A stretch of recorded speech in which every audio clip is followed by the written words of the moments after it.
Hello guys, in this video of maintenance we need to see how can I use the built-in backup and restore system to back up my database and restore it. It is very simple system. Usually it is not the system that you really need to depend on it for 100%, but it is in there and you can use it. Now because this one is a single instance, I have no problem to use this backup, but when it comes to fail over a cluster and these advanced high availability techniques, we have a different kind of settings. So this is just the first step in maintenance world of course, databases. Currently, my bike store is in here, which is the main database I have. If I right click on it and take a look to the tasks. In tasks, as you see here, you have a long list of tasks you can go with. And what I'm interested with now is these two, the backup and restore.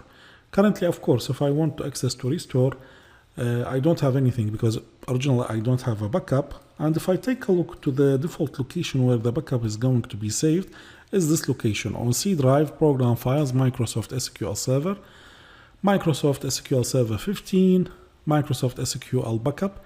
In here you are going to see by default the backup files. Let us do a backup for bike stores. Right click, then in tasks we access to backup.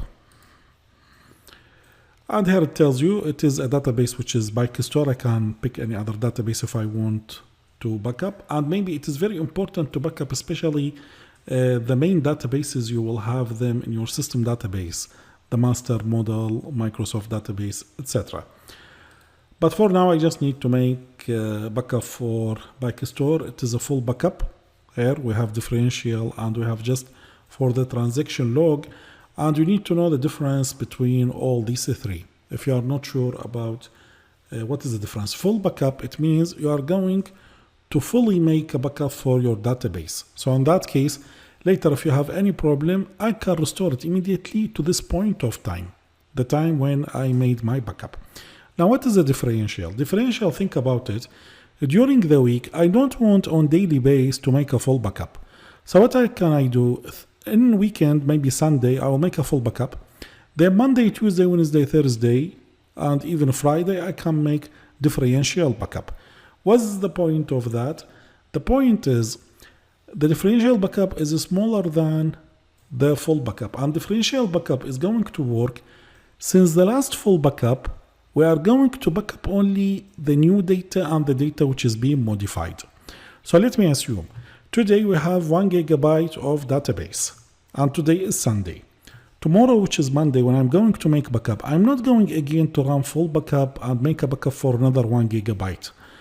I will going to backup only the data being added on Monday plus any data being modified on Monday, and I will assume it is only 100 megabyte. That's what I'm going to backup. Now, Tuesday morning, we have an error. Now I want to restore my database. What I am going to restore? First, I need to restore in that case the full backup, which is my gigabyte, and that is going to restore my database up to Sunday time. Then I will restore the first copy of differential backup on Monday, and that going now to restore my database back to Monday. What if I have a problem on Thursday? So in that case, what I'm going to restore? And during the week, this is the schedule. We have a full backup Sunday, then no differential backup on the other days. And the problem is on Thursday. So in that case, I will do the following. I will restore first the full backup of Sunday. Then I will restore the differential backup of Wednesday, because the differential backup of Wednesday has the backup of everything has been changed since Sunday. So it's going to has the differential backup or the data of Monday, Tuesday, and Wednesday. And I don't need, of course, to restore the data or the differential backup of Monday and Tuesday, because all the data has been modified since the last normal backup is being saved in Wednesday copy, which is the newest one. So that's how it's going to work. Now, what about the transaction backup? Here we have this one. Let us also talk about it. Now, you need to understand the database. How does it work? Database, it doesn't immediately when you try to modify data, to insert a new record, etc. You are going really to open the database and immediately put all the information in there. Usually the database is going to create a temporary, let us say database or tables, And on those tables is going to save all the transaction. And then later, from time to time, the system is going to apply the transaction log on the full database. So sometimes you might need to back up only the transaction log. So later you can apply those transaction log on your current full backup that you might have it.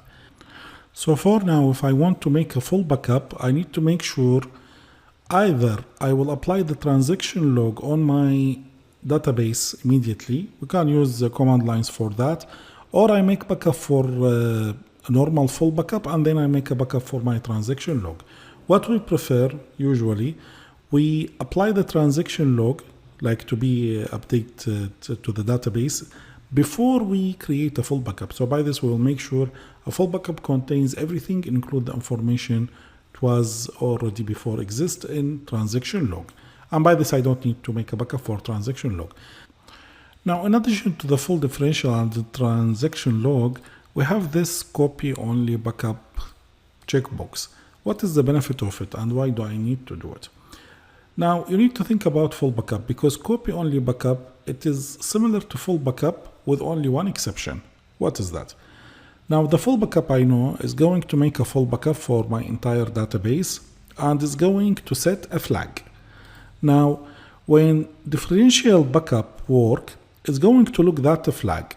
If the flag is set, it means the data since last full backup, no one touch it or add or do anything to the data. So there is no need to make a backup for this data because the system already make a full backup and the full backup set a flag. Now, if there is a new data being added or a data being modified, then the flag is not going to be set, it's going to be reset. So the differential backup, when you try to back up a data, is going to check the flag. If the flag is set, it means the flag being set by a full backup and the data is already existing normal backup or full backup. If the flag is reset, it does mean this data has been added after the last full backup and it is time now to create a backup for it.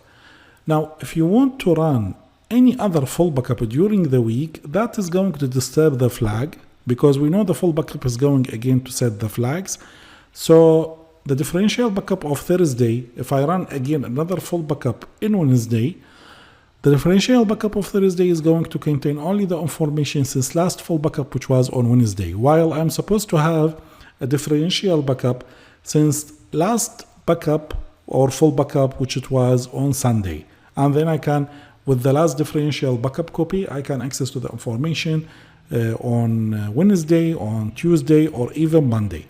So if I don't want to disturb that schedule, I can run copy only backup. Copy only backup is going to run a full backup, but the flag is not going to be set. So by this, even if I run it on Tuesday or Wednesday, no flag is going to be set.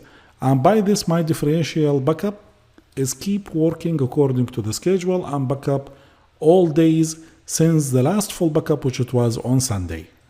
And the copy only backup, on another hand, is going to give me a full backup, but that full backup, why do I need maybe to make it? Maybe because I want to restore the database which I have in this production system on another test system so I can do, run some queries, inject some new data, check some security hacking, etc. That's why I might need to have this copy only backup. So we understand now all the different types of backups and how they can be implemented. Now, backup components, we can backup a database or files and file groups. Here we can backup rows, primary for bike stores. I want for me to backup the entire database and the location where it's going to backup, and backup to, of course, to disk because we don't have a URL to access to it to make a backup. My system now is ready for backup, and for the transaction log, I don't need currently to make a commit transaction. We have commit, we have rollback transaction. And the reason is because currently we have just a simple database, and with that simple database, we don't have any scenario when I have this transaction log, which is going to hold data. The data is going to be implemented directly to my database, and I have no problem now to lose anything. Later, we need to explain transaction logs in more details to make it clear to you in which scenarios, in which databases, it might be important either to commit the transaction to your database before you make a full backup, or you make now a backup for your full database and also for the transaction log. So later, if you are not happy with some results, you can simply roll back the transactions. But for now, we have no scenario which is going to require us to use a transaction. That's why I can continue immediately with the full backup. I am happy with the result I have in here. I just click on OK. And the backup of database PyStore is completed successfully. If I access now to the database, we'll see the database is in here, has been created, and the size is very small. It's just 4 MB. Now, you might want to delete your PyStore database. We might get an error because, you know, we currently have connection with it, but I'll try to delete it. Here I made the mistake, delete backup and restore history information for database. I'm supposed not to do that. I'm supposed... Okay, the system as expected doesn't allow to delete it because currently it is in use. And even if I try to run it again, it's not going to allow me. So I will use the command lines. I'll just close this screen. And in my database, I want now to deploy a new script file. You can deploy it from SQL in here, new query. And in that new query, you remember the commands which we need to use. We try to access to master now, and we are going to, as you see here, alter database, set offline with rollback immediately, roll back all the transactions that we might have. Alter database, I will set it online, and finally we are going to delete it. In my folder, I still have the backup file, even if I refresh just to double check. Yes, it is still in there. Okay, time to run this query now. Waiting, executing a query. The database now is a history. Right click and select refresh.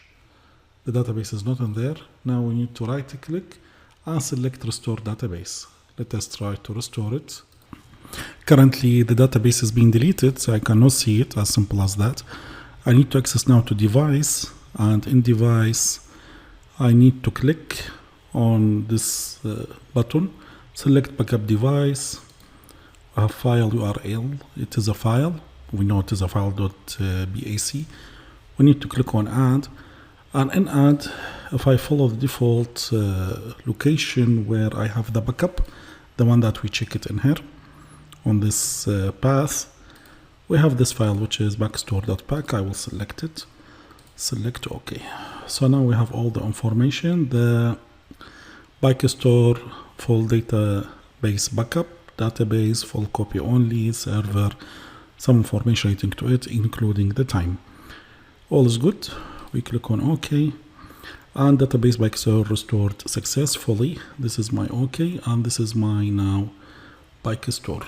If I just refresh the database once more, we have the PyStore, and we have all the information in there.